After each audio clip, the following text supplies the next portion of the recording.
Hello everyone. दोस्तों, competitive exams में अगर आपको सक्सेसफुल होना है तो उसके 3 पिलर्स होते हैं। सबसे पहला hard work, patience and consistency. तो आज की इस वीडियो में हम लोग कंसिस्टेंसी के बारे में बात करने वाले हैं। कंसिस्टेंसी क्यों इंपॉर्टेंट है, अगर आप इसको मेंटेन करोगे तो आपको क्या फायदे हो सकते हैं, अगर आप नहीं कर पा रहे हो कंसिस्टेंसी मेंटेन अपने पढ़ाई में, प्रिपरेशन में, तो क्या ऐसा करें जिससे कि आप इस चीज को मेंटेन कर पाओ। तो आज इसी के बारे में बात करेंगे। बिना देर किए शुरू करते हैं इस वीडियो। अच्छा, शुरू करने से पहले आप मुझे एक बात बताइए, कभी आपके साथ ऐसा हुआ है कि आप रात को सोते सोते कोई मोटिवेशनल वीडियो देख रहे हो या फिर कोई टॉपर का इंटरव्यू देख रहे हो, उसकी जर्नी देख रहे हो, और ये देख के आप इतना ज्यादा मोटिवेटेड हो गए कि आपने सोचा कि यार कल तो जागते के साथ मैं पढ़ाई करूंगा, अच्छे से पूरी जान लगा दूंगा, अभी तक सोया हुआ था मैं, अभी तक मैं एफर्ट नहीं कर रहा था, कल से तो मैं आग लगाने वाला हूं।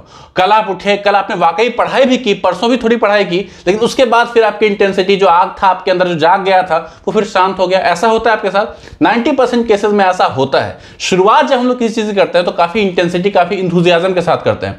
कई लोग जो प्रिपरेशन स्टार्ट करते हैं तो शुरू में काफी 10 दिन, 15 दिन, 20 दिन काफी अच्छे तरीके से पढ़ते हैं, जितना रिक्वायर्ड है उससे ज्यादा एफर्ट लगाते हैं, लेकिन वक्त के साथ उनका जो इंटेंसिटी का आग है, जो ग्राफ है, वो नीचे जाता जाता है। ऐसा होता है ना। तो यहां पे दोस्तों एक चीज मैं आपको क्लियर कर देता हूं। अगर आप पढ़ाई करते हो लेकिन सिर्फ स्वाद लेने के लिए, अपने मन से पढ़ाई करते हो, लाइक अभी मुझे मन कर गया पढ़ने का, चलो 1 घंटा पढ़ लेता हूं फिर हो गया, उससे सक्सेसफुल आप नहीं होने वाले हो।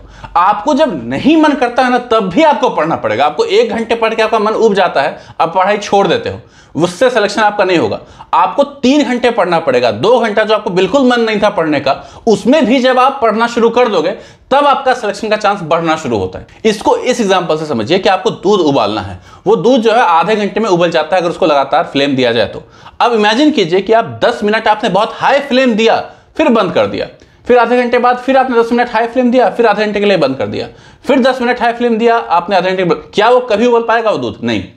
जबकि अगर लगातार उसको 30 मिनट अगर आप कर उबाल दो तो फिर उबल जाएगा वो। तो वही चीज पढ़ाई के साथ भी है। लगातार जब आप पढ़ाई नहीं करोगे तब तक किसी भी तरीके का फल आपको नहीं मिलेगा। इस बात को आप नोट कर लो। किसी एक दिन अगर हम लोग 10-12 घंटा पढ़ाई कर लेते हैं तो छाती ठोकने लगता है, वाह क्या पढ़ाई की है, क्या ताकत है मेरे अंदर। उससे कुछ नहीं होगा दोस्तों। 1 दिन पढ़ने से, 2 दिन पढ़ने से कुछ नहीं होगा।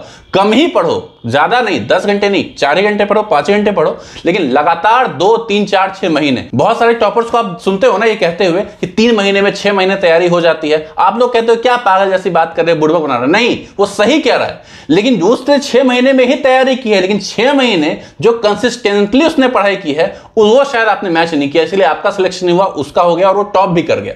तो कंसिस्टेंसी की इंपॉर्टेंस बहुत ही ज्यादा है। अब कंसिस्टेंसी ब्रेक होने का बहुत सारा रीजन होता है। ऐसा होता है हमारे घर में कोई इंपॉर्टेंट इवेंट है, फंक्शन है, वहां हमारा होना जरूरी है, तो हमें पढ़ाई छोड़ के अपना रूम छोड़ के जाना होगा घर, तो वहां ऑब्वियसली डिस्टर्ब होंगे। कोई फ्रेंड हमसे मिलने अकेले आ गया तो वो सब चीजें होंगी। तो ये सब 10 से 20% कंट्रीब्यूट करता है, जिसको हम लोग हाइप बना देते हैं। यार घर वाले ही मुझे पढ़ने नहीं देते हैं, मेरे दोस्त मुझे डिस्टर्ब करते हैं, लेकिन 80 to 90% फॉल्ट आपका है, क्योंकि मैक्सिमम केस में आप बुक बंद कर देते हो बोर होके। यार अब मन नहीं है पढ़ने का, हो गया, अब 1-2-4 दिन तो पढ़ लिया ना, 5वां दिन थोड़ा गैप कर लेता हूं, ब्रेक कर लेता हूं।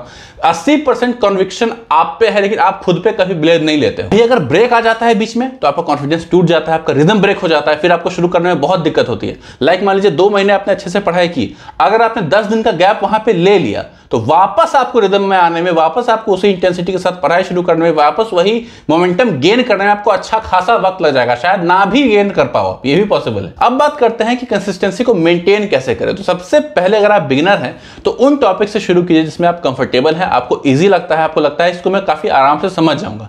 उन टॉपिक्स, उन सब्जेक्ट को पहले उठाइए, क्योंकि आप बिगिनर हैं तो शुरू में आपको चैलेंजेस फेस करने पड़ सकते हैं, तो उसको अवॉइड करने के लिए पहले आप रिदम बनाने के लिए इजी टॉपिक से शुरू कीजिए। Apart from that, get a good educator. Good educator का मतलब वो नहीं कि जो पॉपुलर है। गुड एजुकेटर मतलब वो जो कि आपको पसंद है, जिसका पढ़ाने का तरीका आपको इंटरेस्टिंग लगता है, जिससे आपको ज्यादा समझ में आता है, वो आपको बोर नहीं होने देगा, वो आपको ट्रैक छोड़ने नहीं देगा। And third and the most important thing, challenge your ego. हमेशा आपको मन करेगा हर 1 घंटे के बाद टेबल चेयर छोड़ के जाके बेड पे लेट जाने का, चलो हो गया पढ़ाई, थोड़ा सा आराम कर लेते हैं।